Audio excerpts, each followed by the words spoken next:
Encrucijada europea de la francmasonería.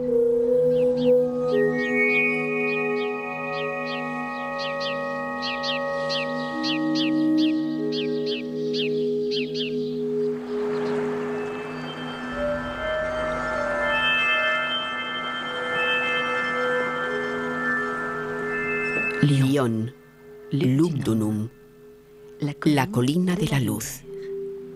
Presintieron los galos y los romanos que Lyon sería un día la encrucijada europea de la francmasonería. Las antiguas tumbas de Fourvière nos darían un buen testimonio. ¿Creemos en la predestinación de una ciudad? Yo tiendo a creerlo.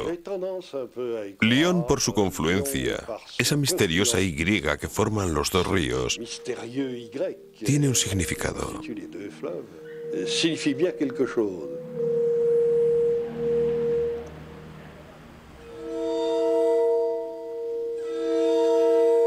Todo comenzó en el Renacimiento. Lyon ve converger las ideas nuevas que surgieron en Europa, las del humanismo. Estas ideas eran la base de la francmasonería. Banqueros, negociantes, impresores se instalan en la ciudad. Son suizos, alemanes, genoveses y florentinos. La ciudad parece una ciudad italiana. Durante 6 meses al año, la corte de Francia reside en Lyon. En el equipaje de los italianos llegó un libro prestigioso. Fue impreso en Alde, en Venecia, y con numerosos grabados. Un libro de emblemas donde el pensamiento se construye mediante el diálogo de palabras e imágenes. El sueño de Polifilo.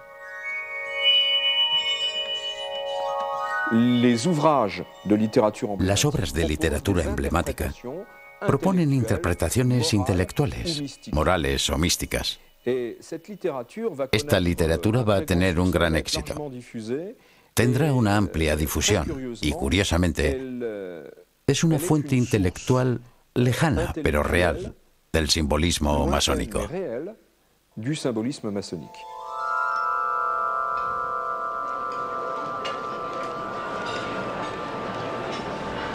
Rabelais llega a su vez a Lyon. Por supuesto, ha leído El sueño de Polifilo, el que lo ama todo. Escribe y publica Gargantúa, el que lo come todo, que con su apetito de gigante quiere probar todos los sabores y todas las libertades. En sueños, Polifilo había encontrado a la ninfa Telemí para que le guiara, una imagen de su propia voluntad. El mismo Gargantúa descubre la abadía Telem, cuyo lema es «Haz lo que quieras». La abadía de Telem es un bello ejemplo de humanismo, de utopía de hombres fraternales, que crea un espacio de libertad, un espacio de palabras, un espacio de búsqueda, un poco a semejanza de lo que serán las logias. En suma, un espacio filosófico, una escuela del hombre.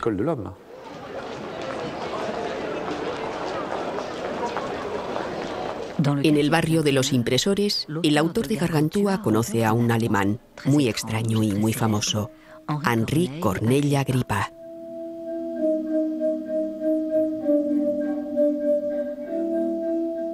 Intrigado y divertido, Rabelais le transforma en Trippa, a quien va a consultar Panurge.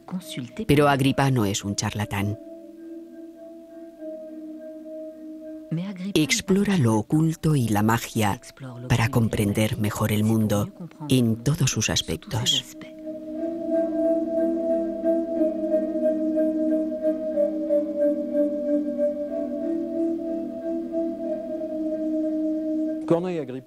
Corneille Agrippa es muy importante porque es el que en el siglo XVI va a recapitular el pensamiento mágico. Es decir, una magia fundada sobre una herencia antigua y que es, en el fondo, un gran ejercicio intelectual. La magia no está ligada a nada sobrenatural. La magia es simplemente encontrar el medio de explotar todos los resortes escondidos de la naturaleza. Y se percibe que van a pasar por la ciudad de Lyon un gran número de hombres que son portadores de ese pensamiento que será una fuente lejana, mítica, pero una fuente intelectual y real de la francomasonería, que por supuesto no se va a crear hasta un siglo después. Como todo humanista, Agripa celebra la libertad del hombre y de la mujer. Daba prioridad a las mujeres, y es un maravilloso tratado de defensa y de ilustración, no solo de la belleza, también de la grandeza y de la inteligencia femenina.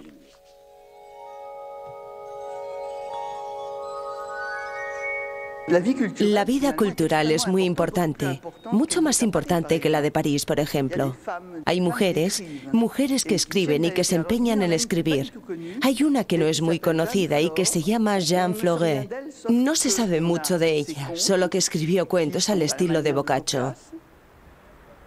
Pero hay otras muchas más famosas, como por ejemplo Renée Duguillet, que es la Delí de la gran obra de Maurice Hebert. Pero evidentemente la más conocida es la Belle Cordier, es decir, Louise Lavée. Louise Lavée canta al amor, por supuesto al amor físico, sensual, pero también al amor como una comunicación de los espíritus. Son mujeres burguesas que reivindican tener el derecho de ocuparse no solo de las letras, sino también de los asuntos públicos, de las ciencias. Pero en estas mujeres del siglo XVI, esta reivindicación no tiene una forma agresiva, solo reivindicativa. Eso es cierto, pero al estilo de hemos reconocido, sentimos que somos lo mismo que los hombres y que no hay ninguna razón para que no hagamos las mismas cosas que ellos y tal vez podamos ver todo un poco mejor. A la masonería le costará cierto tiempo admitir este tipo de cosas. En Lyon se construye la utopía. Y sin duda es la arquitectura la que la traduce mejor. Como por casualidad, es en Lyon donde nace uno de los más grandes arquitectos de la época, Philibert Delorme, y es en Lyon donde comienza sus primeras obras. Philibert Delorme habla de lo que es el arquitecto y hace de él un retrato extraordinario y sorprendente. Dice que, por supuesto, el arquitecto debe saber edificar, conocer la geometría, las matemáticas y lo que hoy llamaríamos la resistencia de los metales. Pero sobre todo dice que el arquitecto debe estar versado en filosofía, en medicina, en teología, en astronomía, en meteorología. En cierto modo, a sus ojos, el arquitecto es mucho más que un gran técnico. El arquitecto es un nombre universal. Como una imagen de un gran arquitecto del universo. Para completar el prestigio de Lyon, solo faltaba Nostradamus. Atraído por la fama de los impresores de la ciudad, edita aquí sus Centurias, el libro más leído después de la Biblia.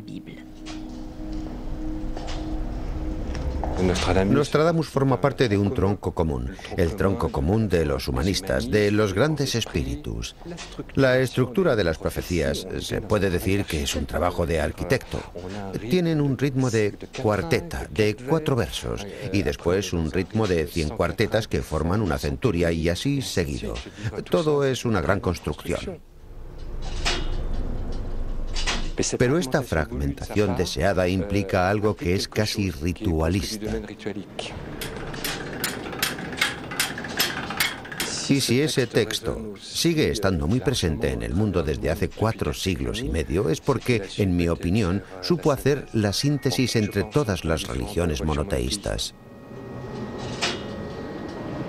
Una parte de la masonería, directa o indirectamente, bebió de las fuentes de la obra de Nostradamus en el espíritu de lo que quería ser Nostradamus, el famoso «Conócete a ti mismo», y a partir de entonces busca la respuesta de la pregunta que te has planteado. Pero desgraciadamente la respuesta a esta pregunta es más bien la intolerancia y la violencia. En el siglo XVI, Lyon era la capital de la imprenta. Una parte de los impresores eran genoveses o suizos, que mediante los libros supieron difundir las ideas del calvinismo. En 1563, los protestantes toman la ciudad y son los amos durante un año. Son ellos los que baten ciertas estelas de la fachada de la iglesia de San Juan. En una ciudad profundamente católica, el protestantismo solo pudo expresarse con violencia. Sobre todo con la ayuda del siniestro barón de Adré. Promete a sus esbirros un tonel de vino por cabeza de ángel abatida. el fin de una edad de oro. Lyon y toda Europa se desgarran en nombre de la fe en Cristo. Lo que quiere decir que todo pensamiento fundado en la búsqueda y en la voluntad de descubrir nociones o ideas nuevas es por fuerza sospechoso. La menor de las prudencias es intentar reagruparse con una mínima discreción. Encontraremos esta noción en la masonería, que no es una sociedad secreta, sino que evidentemente es una sociedad discreta. Entre estas sociedades discretas aparece a principios del siglo XVII el movimiento misterioso de la Rosa Cruz, que llama a una especie de república de Europa liberada de conflictos religiosos. Todo humanista aspira a conocer a los miembros de esta Rosa Cruz, y ese es también el deseo del joven lionés Baltasar de Monconis. Acaba de terminar sus estudios en Lyon en el Colegio Jesuita de la Trinidad, hoy el Instituto Ampère. Es el hijo de un regidor de la ciudad. En 1630, Baltasar de Monconis parte a recorrer Europa y el Mediterráneo.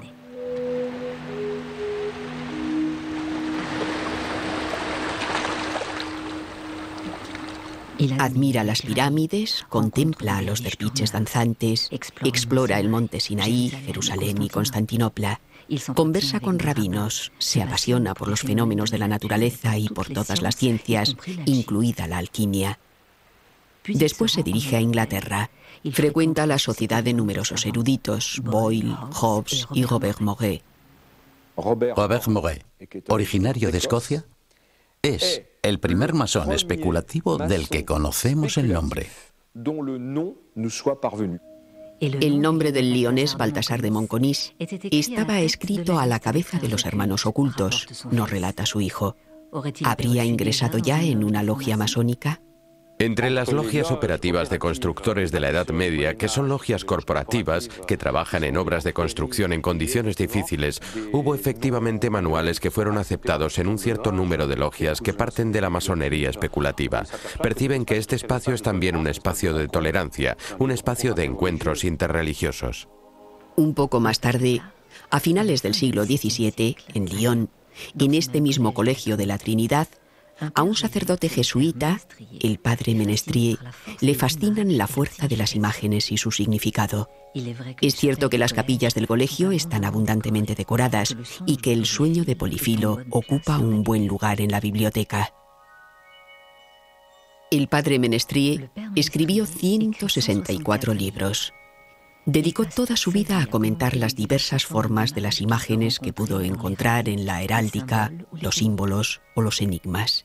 Explica que hay dos tipos de enigmas, los enigmas lícitos, que son las parábolas, por ejemplo.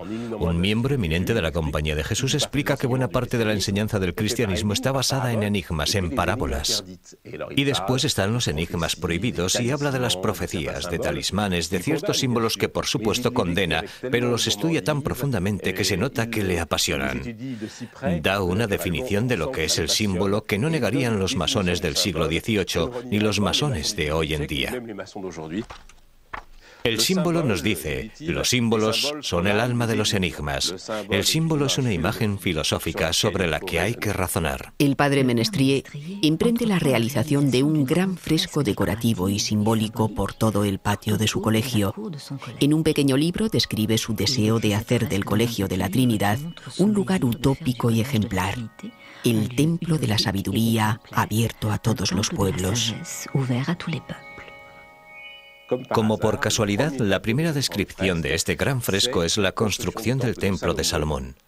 Actualmente ya no tenemos el fresco en sí porque desapareció, pero nos queda una descripción, y esta construcción del Templo de Salomón es una alegoría de la búsqueda de la sabiduría y del conocimiento.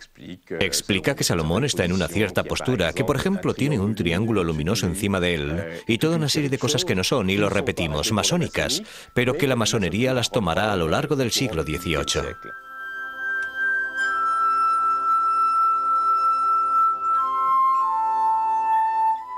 Este hermoso plato es muy instructivo.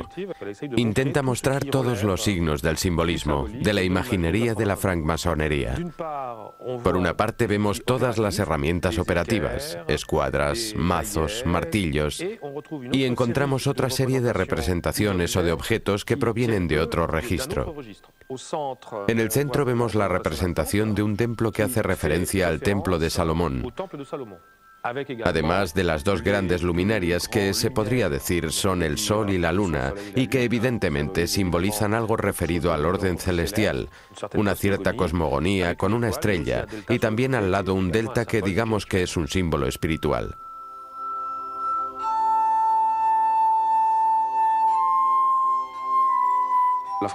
La francmasonería es una creación compleja. Guarda una resonancia, un barniz que viene del mundo de los artesanos, un lugar cerrado y cubierto, una logia en donde los hombres se reunían para preparar sus trabajos en las obras, y esta cabaña de las obras va a ser lanzada a las estrellas y pronto se va a convertir en un taller y en un templo. 4 logias de Londres se reúnen en 1717 para formar una gran logia, la Gran Logia de Londres. En el año masónico 5723, es decir, el año 1723, 2 pastores anglicanos definen la constitución de la masonería, Anderson y Desaguiliers. El duque de Wharton les remite al duque de Montagu. Después, en 1728, sale de Inglaterra y frecuenta la aristocracia francesa, que también comienza a reunirse en logias. Es en este año 1728 cuando podemos poner fecha al nacimiento de la francmasonería francesa. Al contrario de París, en Lyon las logias que se crean reagrupan sobre todo a burgueses. Son negociantes que deben su prosperidad a las sederías que produce la fábrica. El siglo XVIII es el gran siglo de Lyon, ya que se convierte en la capital europea de la seda. La fábrica leonesa vive su apogeo en su organización con la minoría, es decir, 300 familias, las famosas 300 familias y unos 40.000 obreros de la seda. Tanto jefes de taller como obreros, mujeres o niños, trabajan en una monoindustria extraordinaria, única en Europa. Y es en este pequeño cuadrilátero, calle de las murallas de Enné, el Ródano, el viejo Lyon y las pendientes de Croix-Rousse, donde va a nacer esta nueva espiritualidad que Lyon va a engendrar. Que se explica bien porque esta ciudad tiene contactos europeos, una ciudad donde todos se conocen perfectamente, donde se trabaja, pero que al mismo tiempo siente la necesidad de buscar algo más que el trabajo, y una ciudad donde el catolicismo no da una respuesta total a las preguntas que se plantean en ese siglo de las luces, donde todo se interroga con una cierta racionalidad. Desde 1744 ya existen al menos 3 logias en Lyon, sobre las cuestas de Fourvière, sin duda. Y la ciudad se encuentra en el centro de estas ideas nuevas, cuyas bases acogió en el siglo XVI. Ya hay una filosofía masónica, por el hecho de que hay una libertad de palabra en un lugar que no está bajo control, porque hay gentes con opiniones diferentes y hay clases sociales bastante diversificadas. En una sociedad del antiguo régimen se da forzosamente una estructura polémica. Además, la fraternidad es un principio que empuja poco a poco a que la filantropía se ocupe tanto de las causas de la miseria como de la búsqueda de un remedio. Y en este sentido, a medida que las luces sean más fuertes, la masonería se politizará más.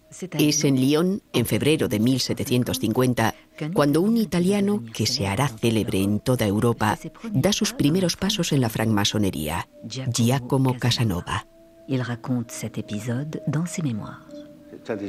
Es uno de los espíritus más lúcidos de su tiempo.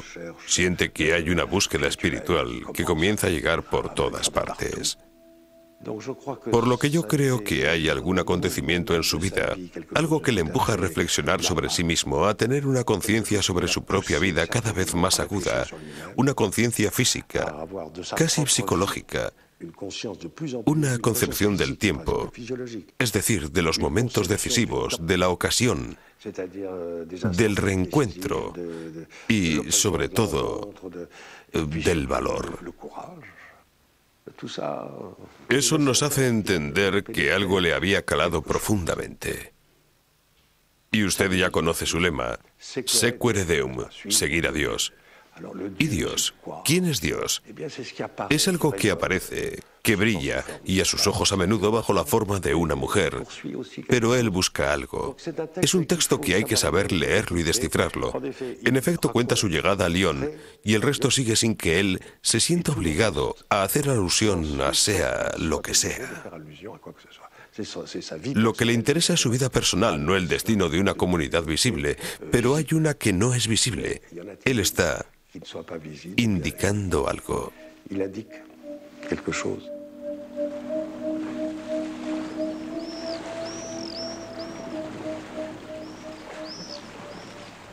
Este mismo año, 1750, y en esta misma logia, quién sabe, el destino es a veces malicioso, se acoge a un joven negociante en seda lionés de 20 años, Jean-Baptiste Villermoz.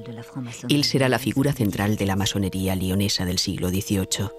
Es muy curioso ver cómo este negociante en seda que dejó la escuela a los 10 años va a mantener correspondencia con los más grandes personajes de Europa a propósito de conocimientos raros y muy valiosos sobre la masonería.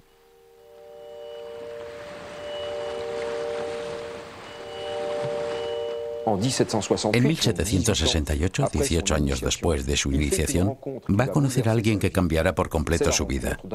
Es un personaje enigmático, muy curioso, muy extraño, muy característico de los que podemos denominar como aventureros espirituales del siglo XVIII. Se trata de Martínez de Pasqually. Martínez de Pasqually está relacionado con una tradición cabalística, pero también bebe sus fuentes en la tradición mágica que proviene del Renacimiento.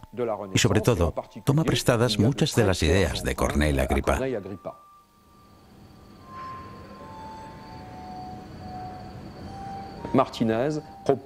Martínez propone suscitar manifestaciones audibles y visibles de identidades espirituales y que al manifestarse atestiguen que están decididas a ayudarnos a llegar, de algún modo, al cielo.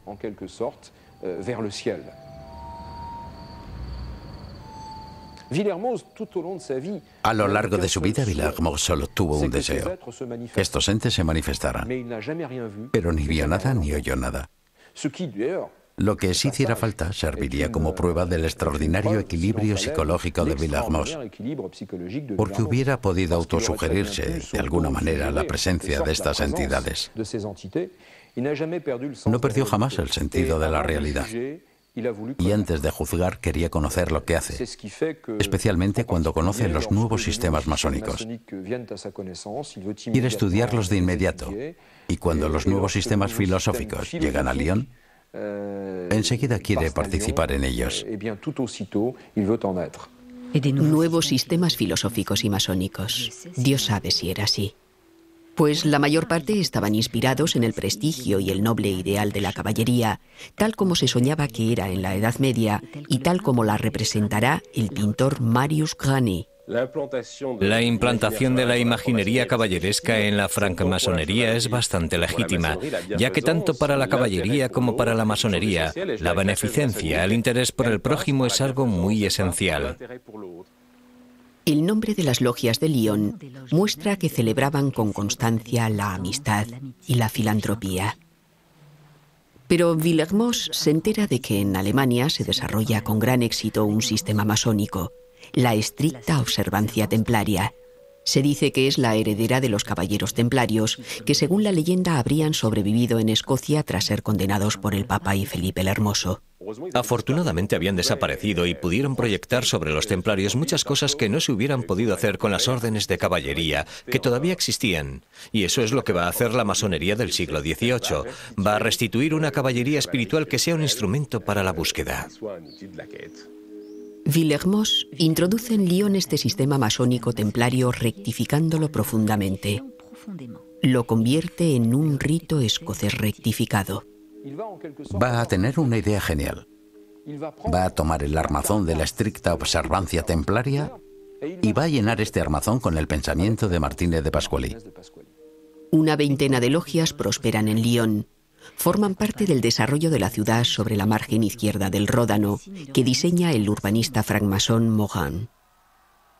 Es el lugar de todos los placeres y de todas las experiencias. Los hermanos Montgolfier, masones, prueban en Lyon sus aerostatos.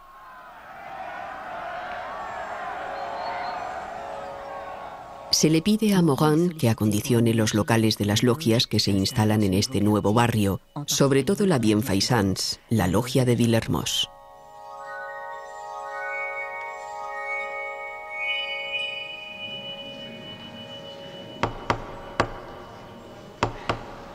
La francmasonería se asienta como un contrapoder. Templos grandiosos y suntuosos banquetes fraternales. Las logias de Lyon atraen a los filósofos como Joseph de Maistre y Claude de Saint-Martin, a escritores como Cassot, a científicos como el abad Rosier, famoso agrónomo. Todavía se puede ver su residencia en las pendientes de la Croix-Rousse.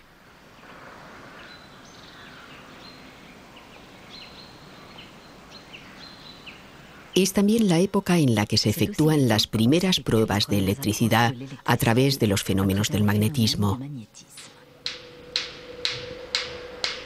Mesmer, francmasón austríaco, es famoso en toda Europa por sus curas magnéticas. Evidentemente pasa por Lyon. En la mejor sociedad se va a ver a hombres y mujeres reunirse alrededor de una cubeta, coger un agarrador de hierro o una abrazadera sujeta a la cubeta, desmayarse en éxtasis y salir de ese desfallecimiento agotados, pero felices y mucho mejor. Mesmer implanta en Lyon una de sus sociedades de la armonía, y es en Lyon donde se conserva la única cubeta de Mesmer que existe en el mundo. Llena de vidrio triturado y de limaduras de hierro, se dice que esta cubeta concentraba el magnetismo universal, el de los metales y el de los seres vivos, el magnetismo animal. La música de la armónica de vidrio amplificaba la circulación del fluido magnético.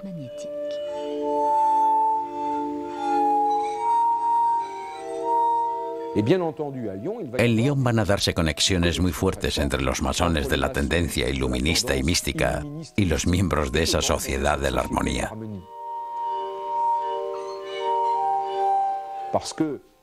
Porque el magnetismo animal de Mesmer era para muchos de ellos como una manifestación tangible de esta dimensión inmaterial que busca se manifieste a través de su recorrido espiritual. Pero los masones de Lyon experimentan otros fenómenos, como la hipnosis. Son los sueños magnéticos. Villermoz y sus amigos toman nota de lo que las jóvenes adormecidas murmuran durante sus sueños. Misticismo y racionalismo. Puede ser que también erotismo. En la misma época, y a través de uno de sus alegatos, Villermoz recibe unos cuadernos en los que aparecen relatos, revelaciones, algunos dibujos expresados en un lenguaje tremendamente extraño. La persona que los remite quiere mantener el secreto de su origen y dice que se lo ha transmitido un agente desconocido. Una forma de escritura automática mucho antes de que aparecieran los poetas surrealistas. El agente desconocido era la hermana de un francmasón de Lyon, Madame de Vallière. En su residencia de las afueras de Lyon había estado en comunicación con entidades misteriosas.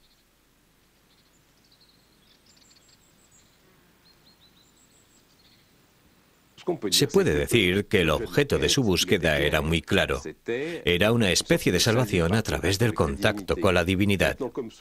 Experimentando ciertas cosas, se encontraron con otras muchas, y desde este punto de vista pudieron ser los precursores del descubrimiento del inconsciente o del descubrimiento de las dimensiones oscuras del hombre. Esta efervescencia de Lyon atrae aún más a otras personalidades extranjeras. Cagliostro, el Joseph Bálsamo de Alejandro Dumas, llega a Lyon en 1785.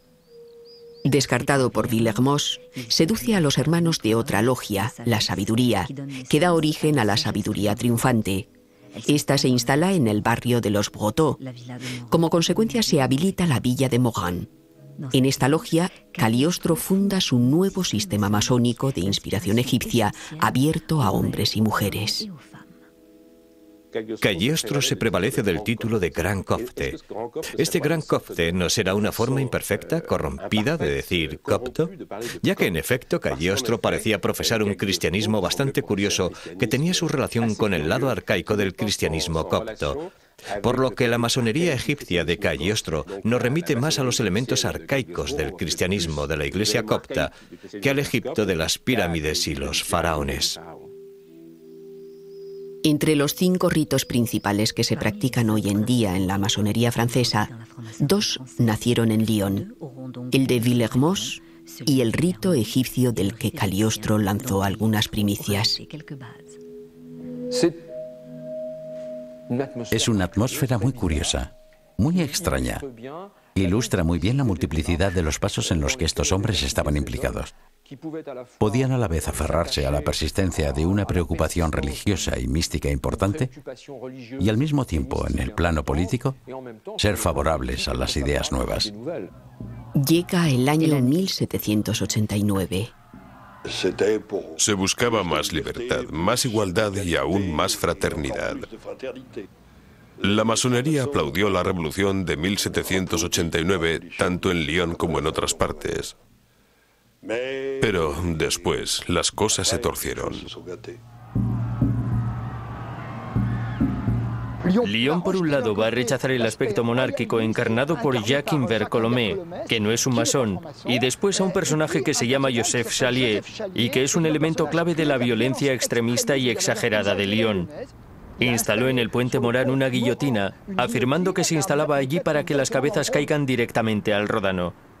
Este Chalier será arrestado y llevado a prisión. Los monárquicos aprovecharán para crear en Lyon una especie de sublevación, de rebelión leonesa, ya que los leoneses no quieren ser rebeldes, solo quieren vivir en una especie de república moderada, a la leonesa. La Convención Montañar lo impedirá. Lyon será asediada y tomada el 9 de octubre de 1793. Esto traerá consigo una gran violencia que provocará 2000 muertos, guillotinados o fusilados, entre octubre del 93 y la primavera del 94. Entre ellos, más de 135 francmasones de Lyon, incluido el propio hermano de Villermoz. De los 75 miembros de la logia La Beneficencia, 20 son ejecutados. Un primer mausoleo rinde homenaje a las víctimas de la revolución. Y después, debido a la influencia aunada de la egiptomanía y de la masonería, se reemplaza por una pirámide que subsistirá hasta principios del siglo XX, antes de ser reemplazada a su vez por una capilla común que propicie el olvido. Lyon recibe a Napoleón con alegría. Va a apoyar su industria de la seda y a hacer reconstruir la plaza Bellecour. Durante la revolución, las logias tuvieron que cesar su actividad. Napoleón las hace revivir, pero en su beneficio. La decoración caballeresca siempre ha seducido a los francmasones. Sin duda es lo que inspiró al pintor lyonés Fleury, de la logia Isis, que con su amigo Revoil lanza en Europa la moda de la pintura estilo trovador. Pero la composición de las logias cambia. Los eclesiásticos ya no están en ellas y los nobles mucho menos. Al cabo de los años, los artesanos, los negociantes, los tenderos, los pequeños burgueses se unen a las logias. Este hecho provoca en aquella época una cierta proletarización de la francmasonería en Francia. Esta masonería es muy interesante como fenómeno sociológico porque se puede ver al pueblo de Lyon en estas logias en oposición a la masonería del siglo XVIII, que en el plano social es una masonería muy ligada al poder, a los diferentes poderes. En 6 años creo que se crean 4 logias, pero con nombres totalmente nuevos. Estrella Polar, Cartabón y Compás, Asilo del Sabio, El Candor. Ya no existía la beneficencia, aquello se acabó. Su primer objetivo, y desde sus principios en los primeros años 20 de 1800, era la enseñanza, la emancipación de la enseñanza. Esa fue su lucha desde un principio. Incluso los alcaldes como Prunel, que era un antisocial, fue uno de los primeros accionistas de las escuelas creadas por los francmasones. En las logias masónicas se va a producir una corriente hostil a la monarquía, y eso se nota especialmente en Lyon. En septiembre de 1829, Lafayette es acogido triunfalmente por las logias lionesas. Lafayette es, de algún modo, el ala izquierda de la monarquía. Lafayette, francmasón, el hombre de los dos mundos, atraviesa el Ródano para acudir a la fiesta organizada por la logia El Asilo del Sabio. Como recuerdo, el puente Carlos X y la avenida pasarán a denominarse Puente y Avenida Lafayette. Pero durante ese periodo, la miseria se extiende por el barrio Croix-Rouge. Hay 30.000 tejedores y 800 jefes de taller.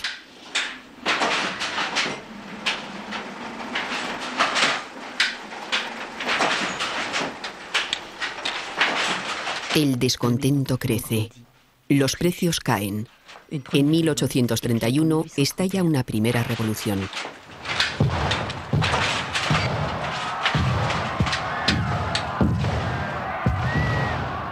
Lyon no es revolucionaria, Lyon es de revueltas, pero de revueltas por la vida.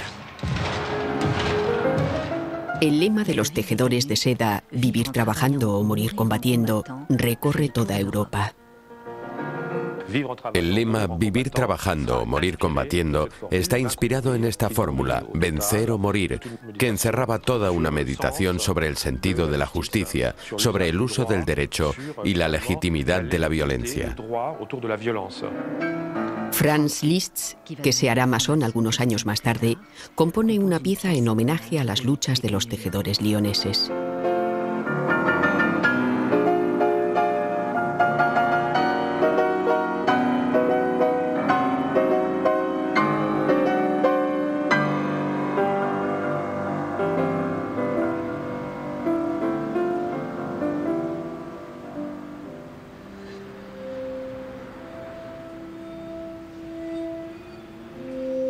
Francmasones lioneses como Chanet, Bon, Kaufmann, Berthelon y otros muchos se pondrán del lado de los tejedores de seda de Croix-Rouge. De todas formas, los masones han estado muy a menudo a la vanguardia de este tipo de evolución. Los encontramos a la cabeza de pequeños complots republicanos, de agitaciones para simplificar, y los encontramos en la lucha por la libertad de prensa que quiere imponerse en aquella época. Los diarios más importantes son El Eco de la Fábrica y La Espigadora, y en ellos ya había francmasones. Marius Chastain puede que recordara el símbolo de la igualdad cuando escribió: sí, yo soy el nivelador, pido una igualdad de bienestar que eleve al pobre al nivel del rico.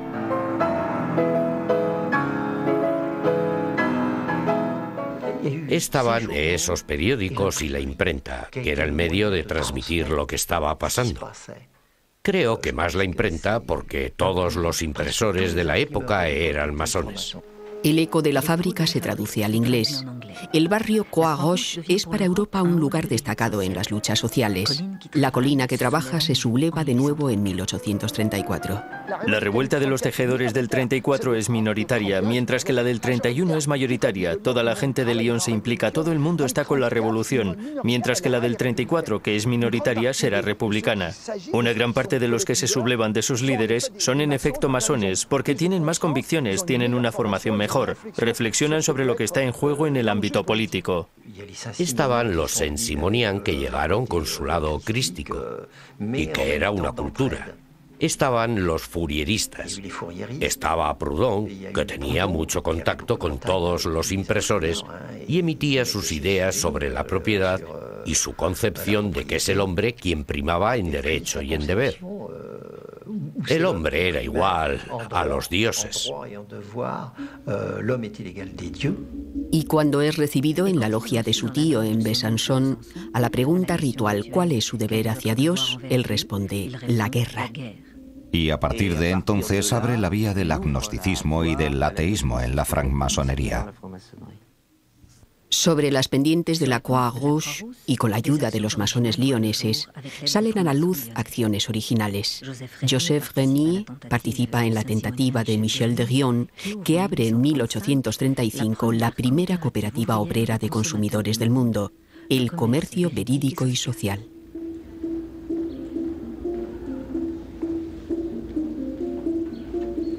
Joseph Renier, de la logia de rito egipcio La Benevolencia, participa en todas las experiencias en las que está implicada la masonería: cooperativas, fourierismo, mutualismo, ensayos sobre economía, magnetismo, teatro, música numerada. Acoge a todas las personalidades comprometidas que pasan por Lyon, como Flora Tristan. Flora Tristan, en su vuelta a Francia, llega a Lyon. Le gusta mucho Lyon. Se pone en contacto con las mujeres de los tejedores y con las tejedoras, las mujeres que trabajan como tales. Intenta organizarlas.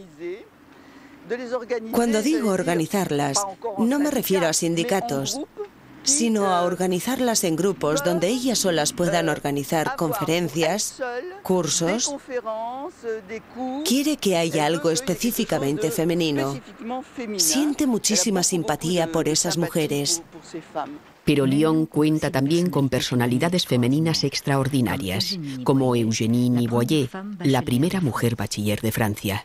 En Lyon fundó periódicos como El Despertar de las Mujeres o El Consejero de las Mujeres. Pero en especial lo que a ella le interesa es la educación de las obreras. Su idea, por otra parte, es la idea común en la época, también es la de George Sand. Ella quiere conseguir, iba a decir la revolución, en todo caso el cambio de la educación. En 1848, los lioneses se levantan de nuevo junto a París. El grupo de los voraces, próximos a los francmasones de la Croix-Rouge, retoma los lemas del 31. Después de todo, el establecimiento del sufragio universal directo, así como la puesta en escena de cierto número de derechos, de garantías referentes al trabajo, los niños, el estatuto de la mujer y también la libertad de prensa, la supresión de la pena de muerte por razones políticas, muestra que hay una influencia masona en la revolución del 48. Pero después del golpe de Estado de 1851, muchos masones lioneses son forzados a exiliarse, como Grepo o Bon. En 1870, una nueva figura europea llega a Lyon. Es el anarquista ruso y masón Bakunin. Apoyó a las ovalistas, las mujeres huelguistas de la Croix-Rouge. Comparando las revueltas de los tejedores y de otras revueltas precedentes, él piensa que va a poder sublevar al pueblo solo con énfasis, simplemente con la palabra. Con un pequeño grupo de revolucionarios, saca un panfleto de 600 ejemplares para llamar a los lioneses a la revolución general y a la toma del ayuntamiento. La máquina del Estado está abolida. Se suspende el pago de impuestos. Cuando él dice en su famoso panfleto "todo está perdido", sabía que se lo jugaba al doble o nada, y la nada llegó muy rápidamente. La toma del ayuntamiento es un fracaso. Bakunin debe abandonar Lyon. La tentativa revolucionaria de Bakunin en Lyon es para mí el canto del cisne de una utopía que se ha manifestado por toda la Europa del siglo XIX. Si a menudo hablamos de Bakunin por toda su trayectoria de revolucionario y de hombre político, la toma del ayuntamiento y el famoso panfleto permanecerán siempre en la historia. Por uno de esos encuentros trágicos de la historia, es el comandante Arnaud, de la Guardia Nacional, el encargado de expulsar a Bakunin del ayuntamiento. Es obrero tejedor de seda en Croix-Rouge y camarada Ferrandinier, pero es también francmasón. 3 meses después de la marcha de Bakunin, víctima de una equivocación, es atacado por la muchedumbre de la Croix-Rouge y fusilado. Cae gritando «Viva la República». ¿Pero de qué república habla? ¿Habla de la República Social Internacionalista a la manera de la de Chalier o de la República Moderada, la tercera república que se acaba de instaurar? Cuando Gambetta viene a su entierro en Lyon, hará de él una víctima de esa república que se supone consensuada. El comandante Arnaud forma parte de esa república centrista a la lionesa, que demuestra que la masonería lionesa no es una masonería revolucionaria, sino una masonería moderada, una masonería que encarna bien esa identidad lionesa. En la francmasonería existe la idea de la tolerancia y también la idea de que no podemos romper radicalmente con los hombres, aunque queramos cambiar las ideas. Y creo que esto es lo que caracteriza a los alcaldes masones de aquella época. Hénon, Terme, Vitet, que son a la vez hombres progresistas que huyen de los extremos, pero que, al mismo tiempo, desean la reforma. Con Guelleton y Auganier, esta tradición de alcaldes francmasones seguirá hasta finales del siglo XIX. El templo masón de la calle Garibaldi es uno de los centros del pensamiento filosófico y político de la ciudad. La francmasonería lionesa se compromete decididamente en la construcción de la República, porque parece que al cabo de esa maduración secular inevitablemente es la fundación cívica que asegura una mayor permanencia de esos ideales. La francmasonería lionesa se implica como otras en el establecimiento del régimen republicano, y en ese camino choca desde hace decenas de años con la existencia de una iglesia que reacciona mal ante esas evoluciones, que rechaza que se ponga en duda su autoridad social. En Lyon, Monseñor de Bonald se muestra especialmente activo. Manda edificar una gran basílica que se diría tiene la forma de una fortaleza de la fe. No fue la masonería la que atacó primero, fue la Iglesia romana que se convirtió en el bastión de las fuerzas más reaccionarias en Francia, y a causa de esto las logias pasaron a ser el lugar natural para aquellos que no estaban de acuerdo con esa evolución. Y de una cosa a otra, el combate de las dos Francias va a hacer que la masonería se convierta al anticlericalismo más virulento. Se tendía a la separación de la Iglesia y el Estado, se tendía hacia el laicismo y todo eso. Y las logias de Lyon en el siglo XIX estaban en ello. Auganier era un francmasón laico, muy opuesto a la Iglesia católica, ya que, en un momento dado, quiso arrasar Fourvière. Estaba Gay, que era un masón y que construyó una torre Eiffel al lado. Por espíritu de contradicción se decía que no tenía razón.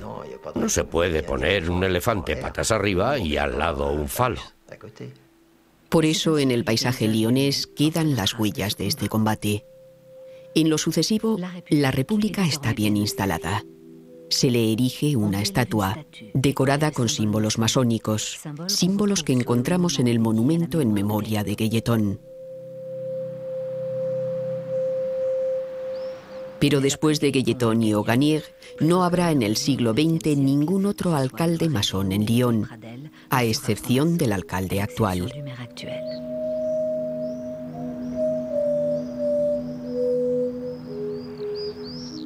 Ciertos masones van a comenzar a interrogarse sobre la naturaleza de la masonería. Se dicen, bien es cierto que la masonería es la república, pero no es solo la república.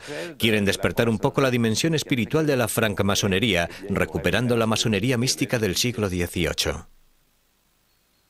Se va a redescubrir la obra de Villermoz, en particular por parte del doctor Encausse, que viene a menudo a Lyon a visitar a su amigo Philippe, una especie de curandero. La tumba del Maître Philippe, como se le llama hoy, está al lado de la de Villermoz y siempre llena de flores. Inspirándose en Villermoz, el doctor Encausse fundará un sistema paramasónico que se hará llamar Papus. Llevará al Maître Philippe a Rusia, a la corte del zar Nicolás II, lo que dará una vez más una dimensión europea al pensamiento místico lionés. En la estela iniciada por Papus y por el maestre Philippe, toda una tradición va a volver a investir a la ciudad de Lyon, con un particular Joanny Bricot y su sucesor Constant Chevillon, de manera que a través de las vicisitudes de la historia, el hilo de una cierta tradición mística y ritual en Lyon no había quedado cortado del todo. Constant Chevillon fue asesinado por la milicia en 1944.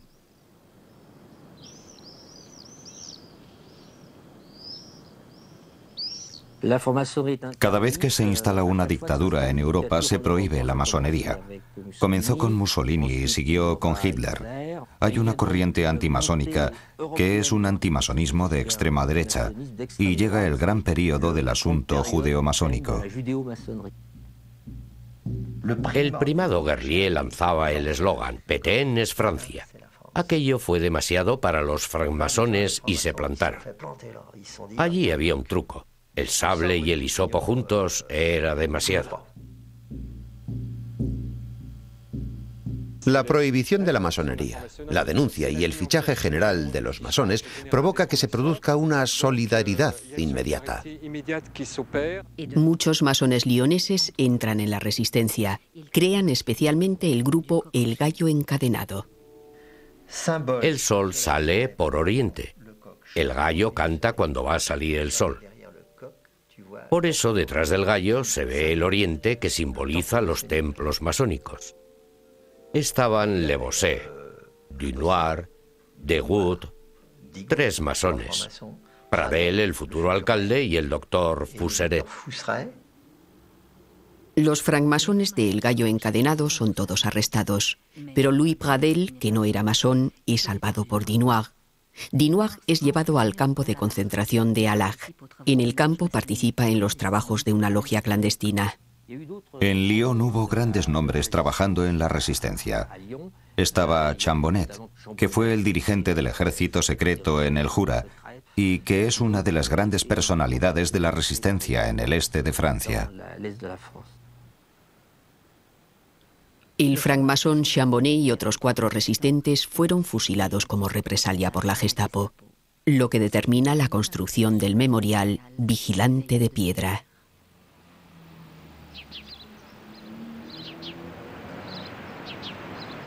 La masonería se inscribe desde entonces en los genes de la historia. No es una historia milenaria, pero al menos es una historia de 3 siglos de Lyon. Y yo creo que impregna el funcionamiento de esta ciudad.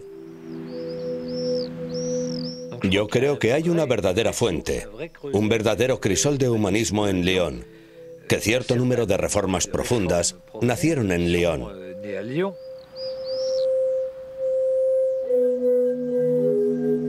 Nuestra condición es que somos mortales y necesitamos incluirnos en un movimiento más global que nuestra propia existencia.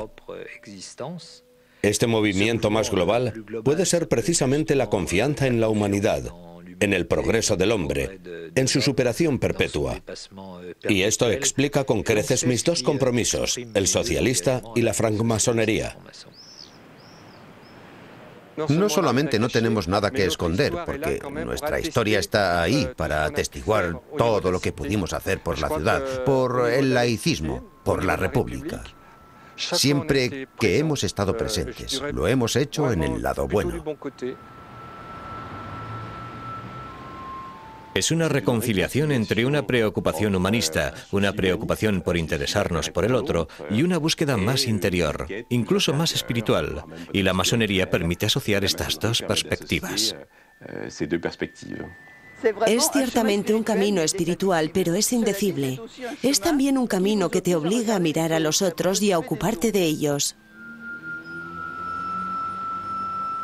La masonería ofrece una forma de libertad asociativa en la que todo es sencillo, todo se hace gratuitamente, no hay ningún tipo de remuneración, estás ahí a cambio de nada, y eso está bien.